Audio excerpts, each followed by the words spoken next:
Hello students, today we are here for the first lecture of the new course Project Selection and Finance for Professionals.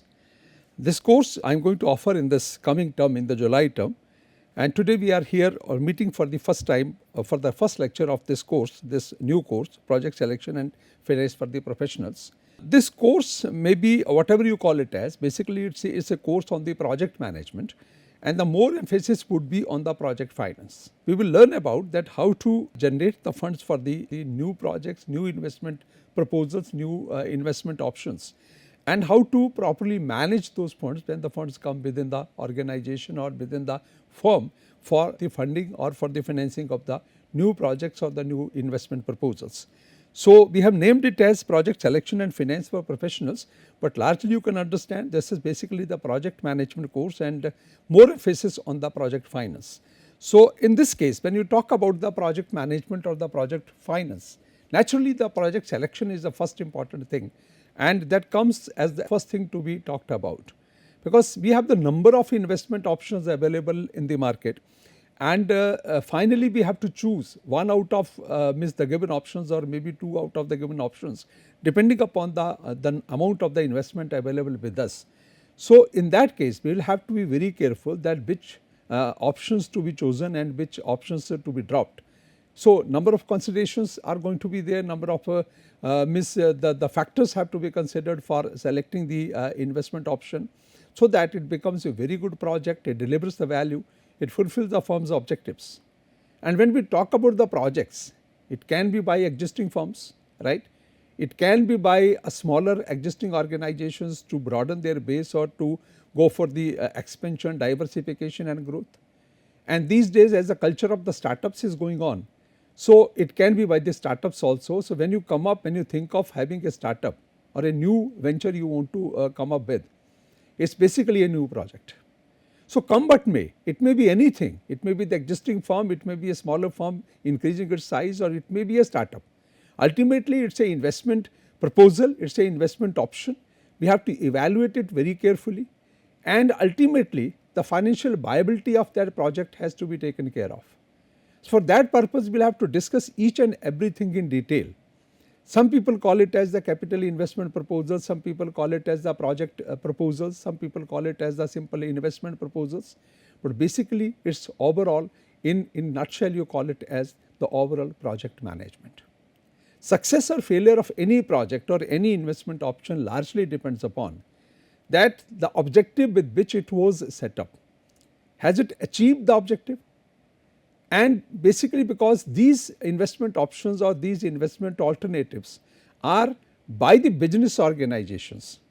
So, ultimate purpose of every business is the maximization of the value of the firm or the stakeholders, who are really the people who have supported the venture financially, who have given the funds, because the funds are the most scarce source for maybe setting up any organization or for its diversification, expansion and growth. So, the investors who are making the investment into these investment options or investment alternatives, whether they are for the existing firms, for the smaller firms or for the new ventures as the startups, their ultimate objective is the maximization of their wealth, and that will be only achieved, will be possible if the maximization of the wealth of the firm can be achieved.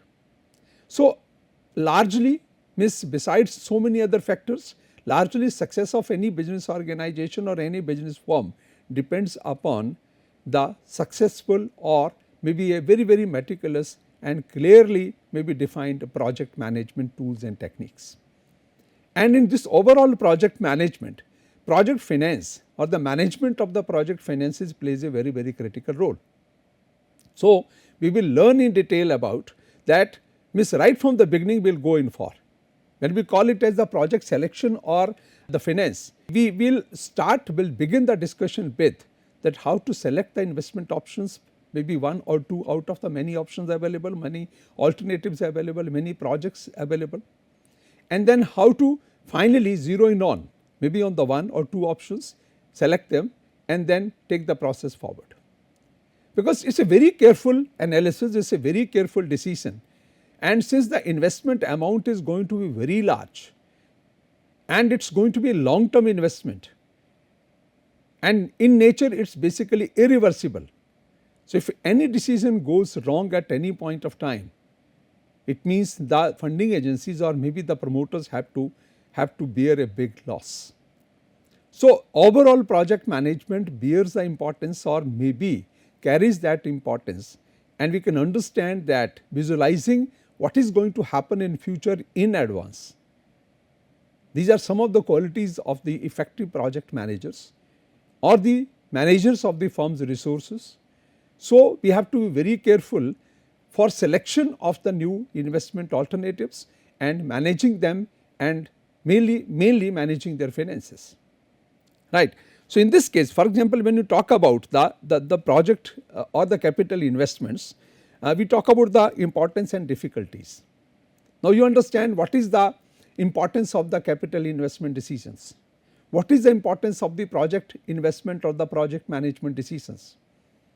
3 points explain it very clearly: long term effects, irreversibility and substantial outlays. Because when you are going to set up a venture, we are going to invest a large amount of the funds into the long term say resources. You need to have the land, plant, building, machinery. So, creation of the fixed assets in any firm requires the huge amount of investments, the substantial outlays. So, if for example, if we have gone for the detailed analysis, we have finally gone for the all phases of the overall project management, we have prepared a very scientific project feasibility report, right. But despite a very effective and scientifically prepared project feasibility reports, many projects fail. They fail to deliver the value, and when it happens and the firms, for example, the financial base is not very strong, it even have the capacity to take the existing firm towards the bankruptcy or towards the closure. So, you can understand what is the importance of the project management decisions, capital investment decisions or the project investment decisions. Substantial outlays assigns a lot of importance to the overall project management, and it is not at any stage, but at the stage of the conception of the idea. When any entrepreneur, whether the existing maybe a firm having a firm or maybe the promoter of a firm or the group of the promoters of a firm or maybe somebody new as a group or as an individual, right. When we conceive an idea, from there the project management starts. Conception of idea has to be very scientific, has to be very logical, has to be very maybe you call it as based upon something which can be achieved in future if we give the shape to that. So, because whatever the investment we are going to make, that is going to be very substantial, and that is the reason, for example, these days when you see that new say the entrepreneurs, the budding entrepreneurs maybe coming out of any institution, the engineers, management graduates, when they are setting up their own ventures which are called as the startups, most of them are into the areas where the substantial outlays can be avoided. Largely they are into the app based businesses. They are into the app based businesses, they are not setting up any plant, they are not buying any land, plant, building or machinery. They are into those kind of the ventures which are not requiring a very huge investment. They are only going to sustain on the mind game rather than only on the physical assets game. Because when you are going into the app based businesses, there you can manage many things without making investment into the substantial outlays. But if we want to manufacture anything, if we see the recent startups coming out, for example, India has a very large number of the startups, total number of the startups till date, for example, if it is recognized by the DPIIT, right, Department of Industrial Policy and Promotion, the total number is 159,000 startups. If you talk about the unicorns in India, more than 100 unicorns are already there in this country. And when you talk about the decacorns, they are more than 10 decacorns are already which are set up by the Indian entrepreneurs, Indian young entrepreneurs. But largely they are into the areas where the substantial investment in the form of land, plant, building and machinery is not required. They are largely app based businesses. They are into e-commerce, they are into the delivery items or maybe the delivery areas, whether it is a food delivery or it is any household items delivery or any other kind of the delivery items, or maybe they are largely e-commerce based.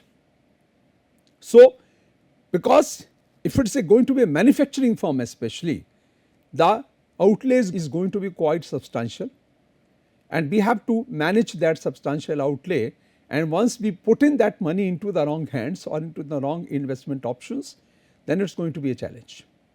So, this is one important consideration, and you can understand why the very scientific and effective project management is required. Second important thing, you call it as it has a long term effect. It has a long term effect. Whatever the investment we make today, especially into the manufacturing sector areas, if you make any investment today, start manufacturing any product today, it is not going to last for the next 5-10 years. It is going to have the very long life, long term effects. And you see, we are living today in a very, very dynamic world. So, whatever is important today may not be important tomorrow. Technology is changing very fast, products are changing very fast, human requirements are also changing very fast. So, if anything you want to set up, you have to set up that with the objective that it has a long term value, it has a long term existence, it has a long term performance and irreversibility. Once you start moving into any venture, start making investments, spending money, right from the idea stage till the manufacturing stage, when we start manufacturing the product or anything out of the new venture, huge investment is required to reach up to that level. So, once we start spending money, it means then entire investment proposal is irreversible. You cannot go back. So, it is better to go for the proper analysis, better analysis at the time of idea generation. If there are multiple ideas, while selecting one idea out of many, you can spend a lot of time, you can make detailed analysis, you can take the help of the say very, very successful say consultants in the market, and different phases of the project management can be very carefully taken care of, or maybe we can pass through the different phases in a very careful manner, whether that is a idea conception stage or whether that is a market or demand analysis, whether that is a technical analysis, and anyway that is a financial analysis or ecological analysis. That has to align with the country's budget, that has to align with the country's industrial policy, that has to align with the country's investment policy. And when you talk about the project management as a whole, you talk about basically the larger sized projects. We are not talking about small, maybe a small ventures. Proper project feasibility report is required and the proper project management is required for the ventures, which are going to be large sized ventures and good investments, huge investments, and who are long term in nature and they are irreversible. So, you can understand here that when you select the project and go ahead with that, how important it is to understand in advance what we are going to do, how we are going to manage the things, and what is going to be the outcome of that particular investment. And finally, come what may, project has to be financially viable. It has to achieve the objective of the maximization of the value of the shareholders. But at the same time, when you assign some importance to this investment analysis, there are certain difficulties also. Measurement problems, uncertainty and temporal spread, right. How would you visualize in advance what is going to happen in the time to come, right. There are a number of examples where very good efficient organizations, very successful organizations, when they try to venture into the new areas, they have miserably failed. Thousands and crores of rupees have gone down in the drain, their resources have been wasted. So, because when you are talking about any investment proposal which will have a long life and will sustain for the maybe next 20, 30, 40 or 50 years, it means you can understand how difficult the measurement problems because of the market uncertainties, because of the temporal spread. See, I give you example of a simple example of the banking industry. If you want to invest your money in the bank, you want to give your money in the bank for a certain amount of time, which is a foreseeable period for the bank and bank officials. Right? They give you, you see the period where they give you the highest rate of interest. For example, you talk about the Punjab National Bank. Before this reduction in the repo rate from the 6.25 to another by 25 basis point to the 6.00%, PNB was offering 7.25% interest rate if you make your investment into the fixed deposits up to 400 days. But if you want to increase your investment horizon beyond 400 days, they will reduce the interest rates. You understand what I am saying? Means PNB and their decision makers cannot see effectively beyond 400 days. So, they are giving you, they are encouraging you that if you want to invest your money with us and want to have the maximum return, you invest it for 400 days, will give you 7.25% of interest. But if you increase the investment horizon, the interest rate will go down. After the change in the repo rate, they have further changed their interest rates, and now they have brought that 7.25% for 400 days to down to 399 days, and the interest rate has also come down to 7.1%. What is the purpose of this discussion and this kind of examples? Because accepting your funds by the bank for a period of more than 400 days or 399 days, how the market will respond, how the interest rates will respond, how the money market will respond, they are not even sure about. If they promise anything which is not bearable, which is not payable, then they will say maybe venture into a loss making proposition. So, because of the uncertainty of the market, banks even cannot offer to, they are institutions, but they cannot offer to a higher rate of interest beyond a certain period of time on your deposits.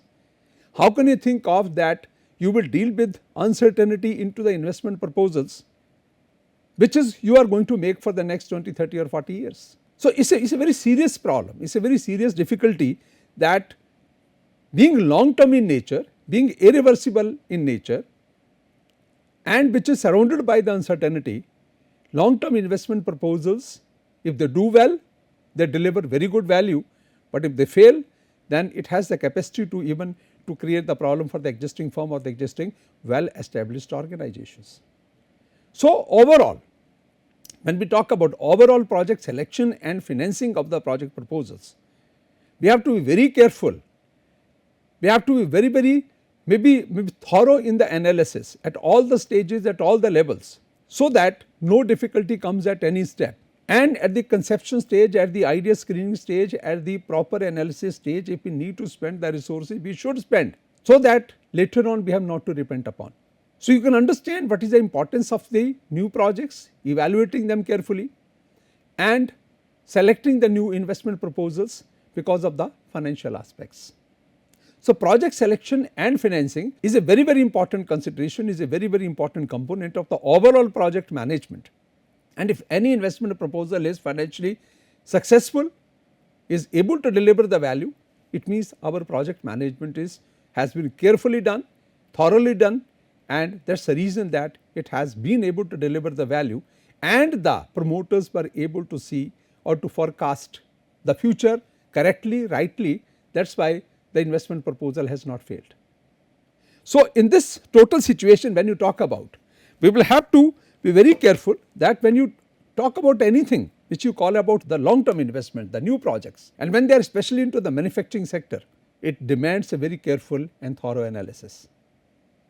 What kind of investment normally we can make? Let us see here what kind of investments are required to be made, or what kind of the projects we can have.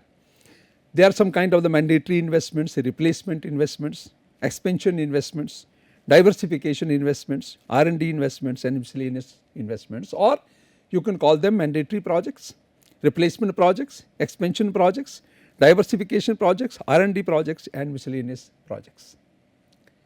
Mandatory is basically for the existing firms, right, for the existing firms.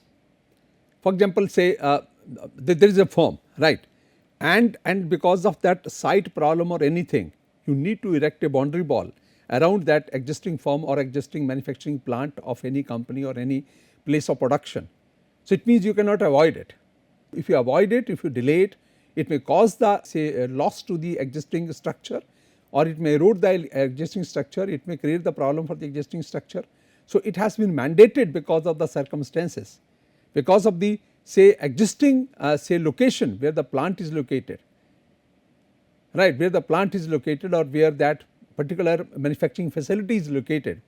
To protect that, for example, if you have to erect the boundary wall or if you have to erect some other structure so that the existing structure remains safe, those kind of the investment proposals or the projects are called as the mandatory investments or the mandatory projects. There you do not have any option, and then you do not look for the financial viability also, because that is not a business proposal for me. I want to safeguard the existing structure, right. The firm want to safeguard the existing manufacturing plant, manufacturing facility, and to increase the life of that plant, that manufacturing facility, they want to erect the wall. So, you have to spend that money. So, there is no idea is required, no analysis is required, no financial implications are required to be viewed, because anyway you have to incur those funds and you have to not to worry about that what would be its overall aftermath effects, because ultimately this is required. Then second kind of the projects can be, or the investments can be, replacement investments, in replacement say options or the replacement projects. And normally the firms deal with the replacement of the existing machinery with the new machinery, existing technology with the new technology, right. So, you have to deal with all those kind of the say projects, investment options. If you do not take care of those investments and those options, then ultimately either the product is going to be phased out of the market. Any product coming out of that existing technology or existing machinery or existing firm, that may not be liked by the buyer in the market. The price may be sometime very high.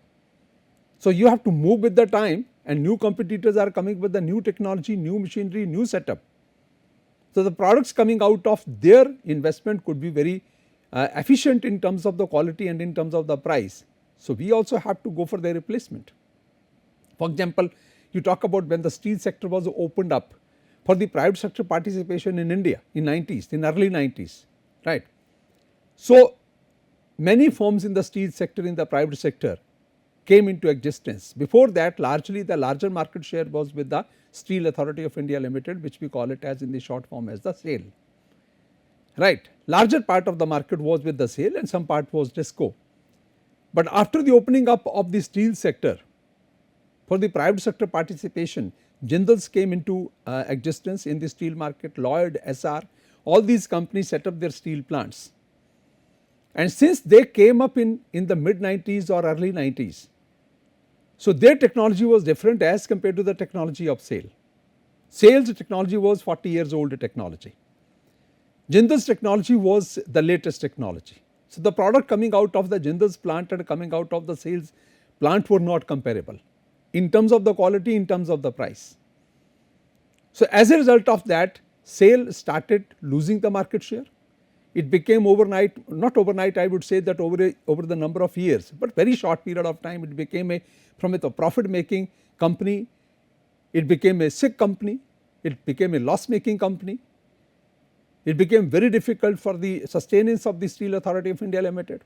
And finally while evaluating that how to improve the overall operations of the company and how to make the company sustaining in the market, when it was overall evaluation was done, I will discuss this case with you later on.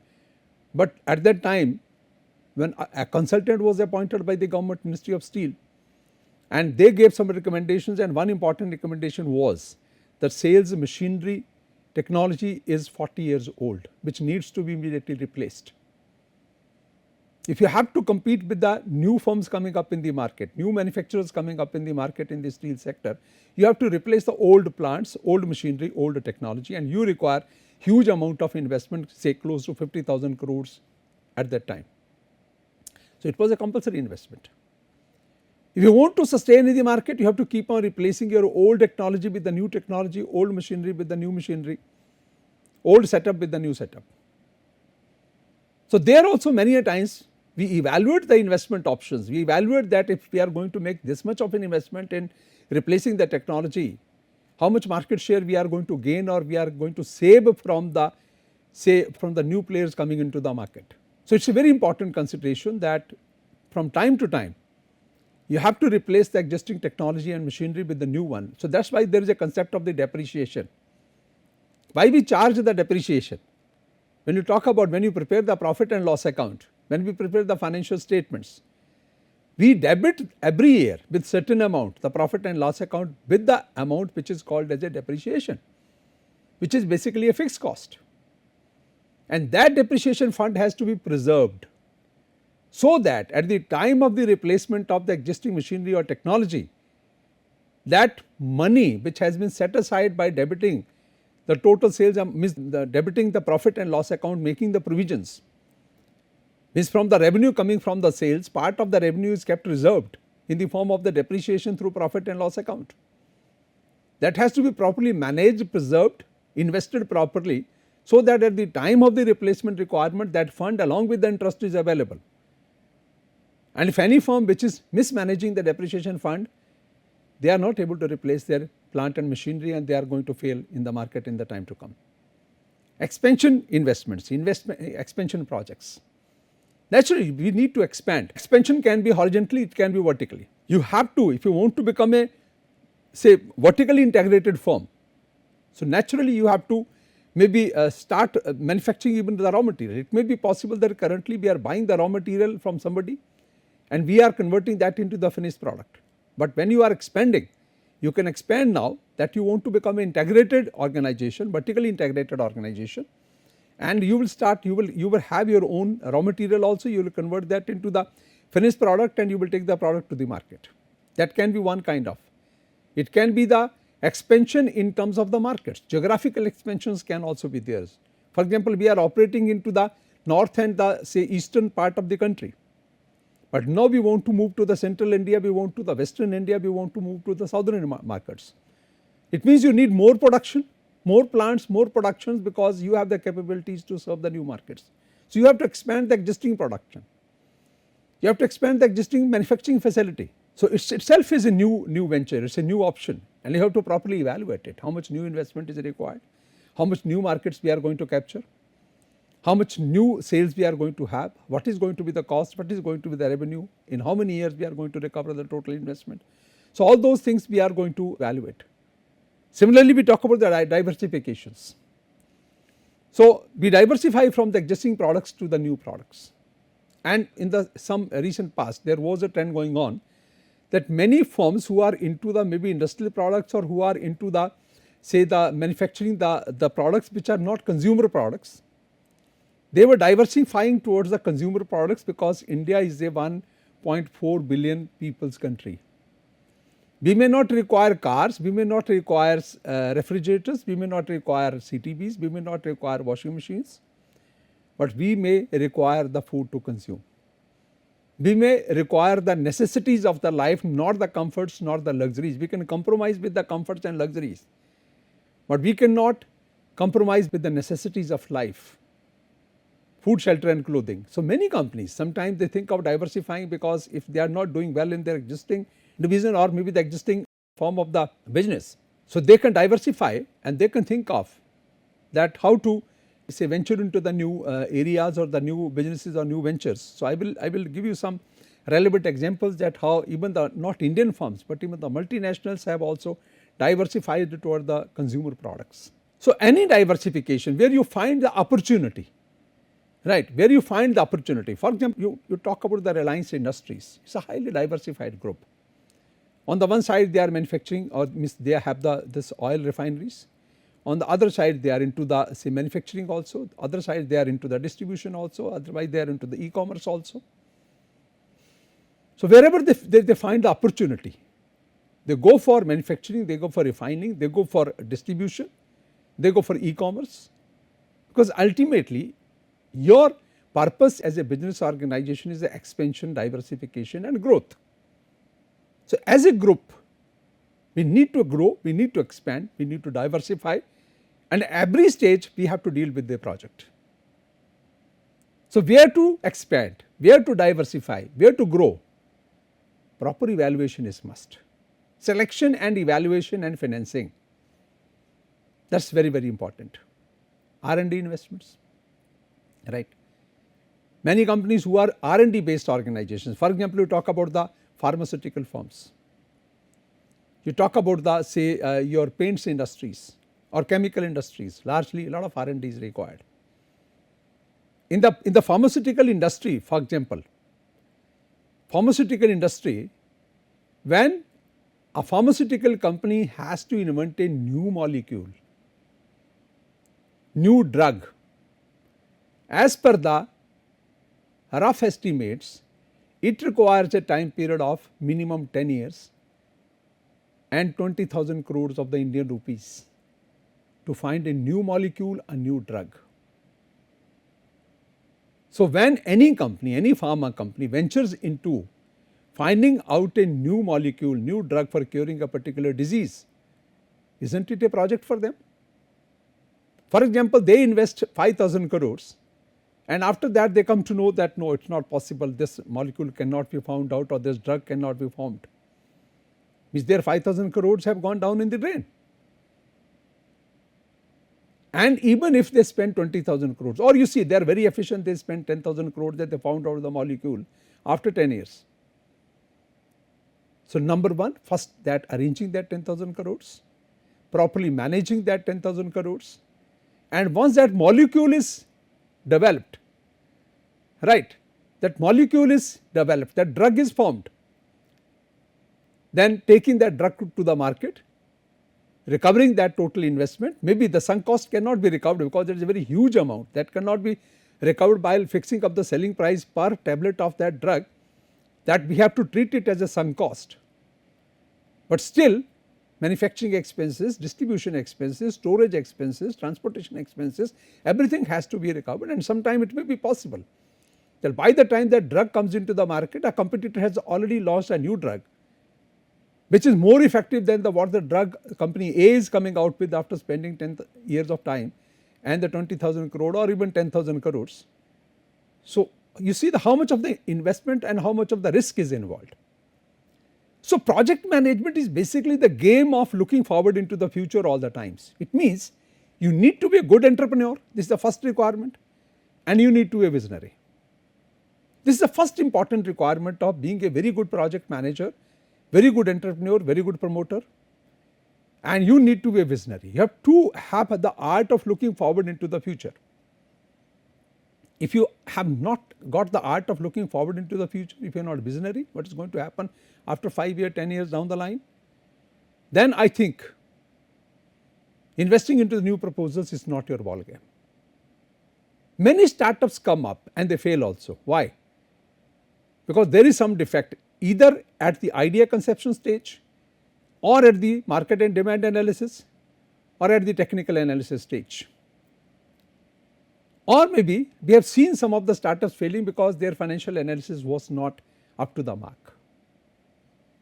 New entrepreneurs, when they think of managing the funds, they always bother about making the investment into the long term assets. But we have to be very careful that driving lot of or the maximum value from the long term assets, you need to have the sufficient funds in the form of the working capital. When you forget to make the proper estimates in the form of the working capital, so in that case we have to be very where we are going to say arrange the working capital from, where we are going to arrange the funds for the short term requirements of the firm. If you have the plant, building and machinery, for example, you need the raw material for that, you need the human resources for that, you need to pay for the power, water and all kind of the inputs. Even if you are going to have an app based business and you want to have the people who can develop the app for you, but paying their salaries, paying their other maybe say the expenses for the space and other recurring expenses, day to day expenses, you need the money. So, when you mismanage the funds in the form of the long term requirement and the short term requirement in terms of the capital investment and the working capital funds, there comes the problem, and many ventures, despite having the possibility of becoming successful, they fail because their finances were mismanaged.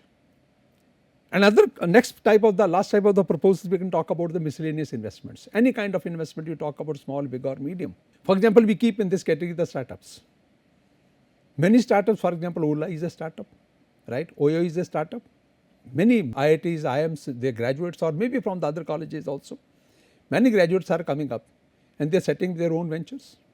Flipkart was a startup, right? Nykaa is a startup. Whatever the things you talk about, they are the startups, they are the projects, investment alternatives they are. So, when they are set up, proper demand and analysis has been taken care of, proper technical analysis has been taken care of, proper financial analysis has been taken care of, and after that the final thing has been done. So, whatever that investment you talk about, whether it say barring that only you talk about is the mandatory investment. Other than mandatory investment, every investment proposal, every project requires a thorough analysis at the time of its selection as well as managing its funds. If you select the idea properly, if your idea is very good and you are able to, if you are capable of managing the finances properly, I think nobody can fail in those kind of ventures or those kind of the investment proposals. But if your idea is not good and if you are able not to manage the finances carefully, nobody can save that project. For example, when you go to a venture capitalist, you have got a very good idea, you think that the idea is very good. At your level, whatever the given resources are, you, me or anybody can do that analysis. We can, from the secondary data, not going to the market with the primary data, from the secondary data we can do some market analysis, we can do some technical analysis, we can do some financial analysis. We can have some, say, we can prepare some dummy financial statements for the next 5 or maybe the next 10 years, we call it them as the projected financial statements. And with those all records, we go to the venture capitalists and we give a presentation to the venture funds. They will, other than anything else, they would like to assure themselves how effective that idea is. Is it a new product or a new service you are going to offer to the people? Is it something existing? If it is existing, then how are you going to have the market share from the existing players?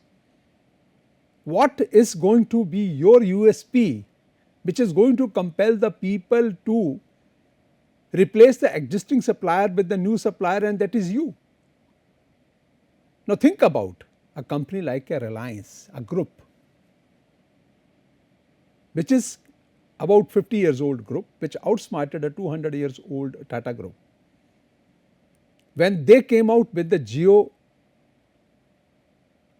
phones or maybe into the mobile telephony segment, when they have to launch the service, mobile telephony service in 2016, at that time in the market we had 4 companies, and out of these 4 companies one was a multinational.